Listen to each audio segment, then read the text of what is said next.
रामचंद्र श्री राम। सबकी किताब में नजर होनी चाहिए। शुरू कर। प्राचीन भारत का महानतम पुरुषों में से एक भगवान श्री राम अपनी मर्यादा, सत्य और कर्तव्य के लिए प्रसिद्ध है। वे अयोध्या के राजा दशरथ और रानी कौशल्या के पुत्र थे। श्री राम थे वो किसके पुत्र थे? अयोध्या के राजा कौन थे? दशरथ। और रानी कौशल्या के श्री राम क्या थे? पुत्र थे। धर्म त्याग और आदर्शों का प्रतीक है। श्री राम को धर्म त्याग और आदर्शों को क्या माना जाता है? प्रतीक माना जाता है। वे धर्म के प्रति कभी लापरवाही नहीं बरते। त्याग की भावना उसमें थी, उनमें थी। आदर्शों को वो भली बातें जानते थे। उनके बारे में सभी को शिक्षा देते थे कि आदर्शों पे चलना चाहिए। श्री राम को मर्यादा पुरुषोत्तम कहा जाता है क्योंकि उन्होंने जीवन भर धर्म और आदर्शों का पालन किया। उनका चरित्र हमें सिखाता है कि सच्चाई और न्याय के मार्ग पर चलना ही श्रेष्ठ जीवन का आधार है। श्रेष्ठ जीवन का कारण श्री राम का क्या कहना है कि न्याय के मार्ग पर चलना इस जीवन का क्या है? जीवन को सरल बना सकता है। सच्चे और न्याय के मार्ग पर चलना ही श्रेष्ठ जीवन का आधार है। श्री राम का जन्म अयोध्या में हुआ था। वे श्री राम का जन्म कहाँ हुआ था? अयोध्या में हुआ था। वे 4 भाई थे, राम, भरत, लक्ष्मण और शत्रुघ्न।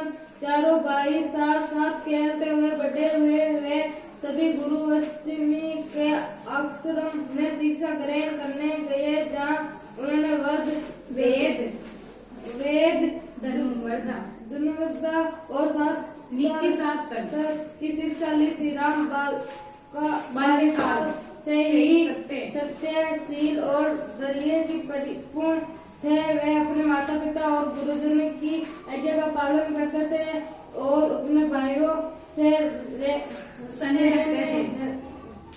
रखते थे।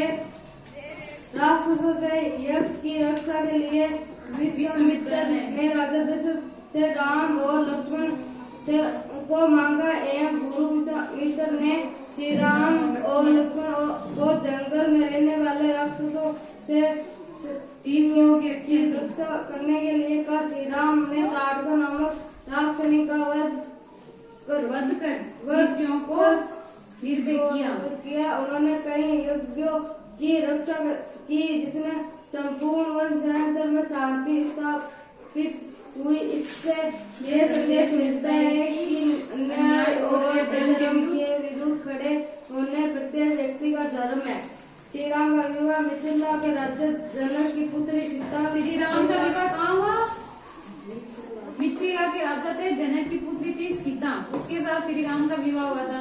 के साथ और राजा जनक ने घोषणा की थी कि जो भी श्री धनुष को उठाकर उसकी चढ़ाएगा उसी से सीता का विवाह होगा। श्री राम ने सज्जता से यह कठिन कार्य दिखाया और सीता का सवैया संपन्न हुआ। उनका यह कार्य अदम्य शक्ति और संयम का प्रतीक था। जब श्री राम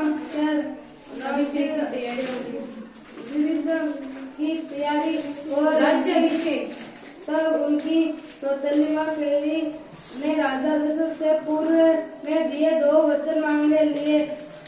राम को 14 वर्ष के लिए दिया जाए और भरत को राजा बनाया जाए। श्री राम ने पिता के वचनों की रक्षा के लिए बिना किसी विरोध के राजमहल छोड़ दिया और पत्नी सीता तथा भाई लक्ष्मण के साथ वनवास को चल गए। उन्होंने यह दिखाया कि माता पिता और गुरुजन की आज्ञा का पालन ही सबसे बड़ा धर्म है। वनवास के दौरान रावण ने सीता का हरण कर लिया। श्री राम ने अपनी नीतिपूर्ण योजना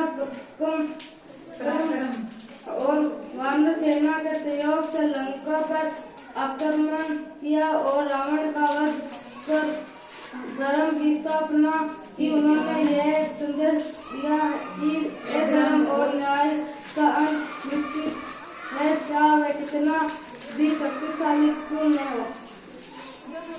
लंका विजय के पश्चात श्री राम अयोध्या लौट और उन्होंने एक आदर्श